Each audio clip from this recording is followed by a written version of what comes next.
What is polyethylene? A family of polyolefin resins made from the polymerization of ethylene. It is the most widely used plastic in the world. Ethylene, C2H4, is composed of two methylene units that share a double bond between the carbon atoms. With the assistance of a polymerization catalyst, the double bond will break, resulting in an extra single bond that will link to a carbon for another ethylene molecule.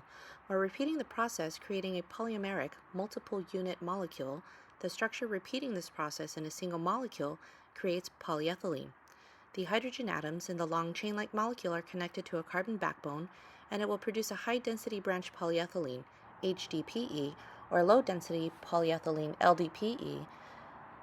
Stay tuned, we will continue on with more explanations after the short commercial break.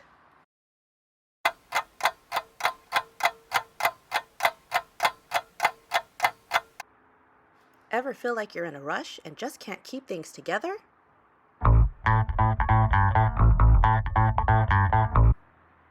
Thank goodness for polyethylene to keep your life fresh, clean, and put together.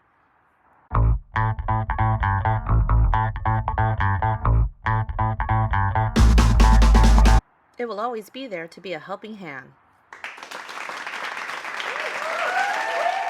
First discovered in 1933, Saran wrap was made from PVDC, polyvinylidene chloride, but in recent years a popular safer option for the body and environment was made from LDPE, low-density polyethylene. Saran wrap, also known as cling film, is used to secure food and keep food fresh. It is also used for commercial use to secure items on pallets for safekeeping and transportation. Stay tuned for more on polyethylene. Polyethylene was first synthesized by Hans von Pechmann in 1898 through an accidental discovery after he heated diazomethane and observed a white precipitate. Upon his initial discovery, von Pechmann did not know what to make of the molecule. However, his partners Eugen Bomberger and Friedrich Schörner were the ones to recognize the repeating structure of the polymer as repeating CH2 units. This actually led to the original name of the molecule being polymethylene. The name has since been changed to polyethylene as research has revealed that this repeating units actually arise from ethylene. There are many types of polyethylene that are categorized based on their density. The most common types of polyethylene being used are LDPE and HDPE, which are low density and high density polyethylene, respectively. LDPE is the most utilized type of polyethylene. First synthesized by Eric Fawcett and Reginald Gibson, the molecular structure of LDPE is highly branched, preventing the polymer chains from packing tightly together and causing low density and crystallinity, along with a low tensile strength. It is soft, flexible, and lightweight, a prime example of it in daily life being the saran wrap or cling film that was just mentioned in the commercial break. LDPE is typically used to manufacture containers, dispensable and squeezable bottles, tubing, pallet covers, grocery bags, and even some plastic components of computers. HDPE is the strongest, most chemically resistant type of polyethylene. With little to no branching, the polymer chains are able to pack tightly together, allowing for uninterrupted crystallinity and strong intermolecular forces, along with a high tensile strength. It is less flexible than LDPE, but more resistant to tears or punctures. It is extremely versatile and has many uses, including shampoo bottles, cutting boards, construction materials like sandbags or cement, auto parts, and piping. But you probably have HDPE products all around your house, like milk and juice bottles, laundry detergent, or shampoo bottles. The symbol for HDPE is a number 2 in the center of continuous chasing arrows or a triangle. If you're wondering whether or not your household items are made of HDPE, keep an eye out for this symbol, which can typically be found on the bottom of containers. Similarly, the symbol for LDPE is a number 4 in the center of continuous chasing arrows or a triangle. These are 2 of the universal recycling symbols used for plastic product identification. Polyethylene is one of the greatest contributors to plastic waste worldwide and is a major contributor to the Great Pacific Garbage Patch. HDPE is very durable and can take up to 100 years to degrade, subject to the thickness of the material for a certain product. However, this durability also allows many HDPE products to be recycled efficiently and cost-effectively. It is also one of the easiest plastics to recycle, and many recycling facilities will process them into reusable materials. LDPE is recyclable, but rigid LDPE products are easier to recycle than the more soft and flexible forms of LDPE. This causes some difficulty as some recycling centers will only accept solid and rigid LDPE items and not the soft types such as saran wrap. Due to the structural differences between HDPE and LDPE, it is recycled separately.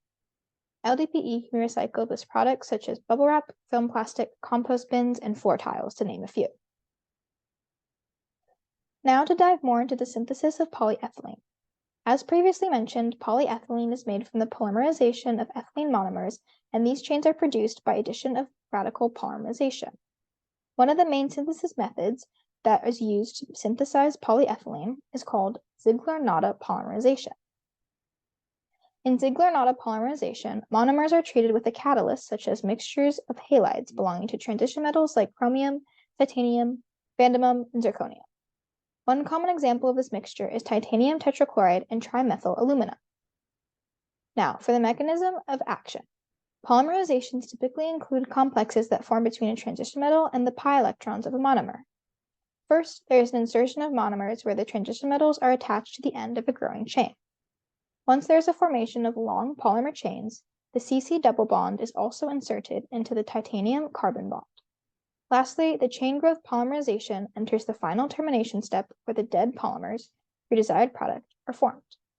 Although the Ziegler-Natta polymerization is a beneficial and versatile reaction for producing polymers such as high and low density polyethylene, products like polyvinyl chloride cannot be generated using the synthesis process. Welcome to our exploration of the role of polyethylene in sports. Today we'll take a closer look at how this versatile material contributes to the sports games we love. Let's start with the basketball.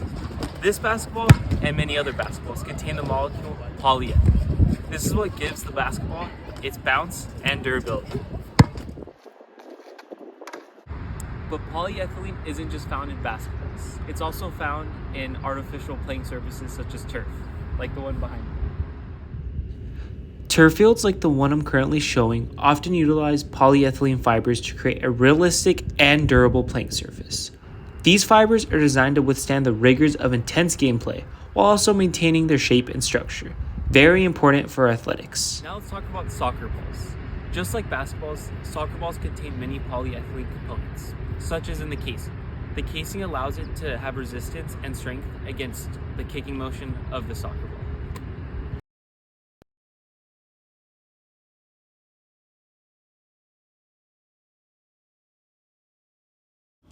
So the next time you step onto a basketball court or a soccer field, remember the important role that polyethylene plays in making these sports possible. As we conclude our exploration of polyethylene, we've uncovered its remarkable versatility and widespread applications in our everyday lives. From the saran wrap that keeps our food fresh, to the sturdy bottles housing your favorite beverages, and even the resilient sports equipment we rely on. Polyethylene silently contributes to the convenience and functionality of modern society. Through our video, we've come to appreciate how this seemingly simple material, with its diverse molecular structures, can manifest in countless forms, each tailored to specific needs and industries. Whether in packaging, household goods, or recreational gear, polyethylene stands as a testament to human ingenuity and scientific innovation. Thank you.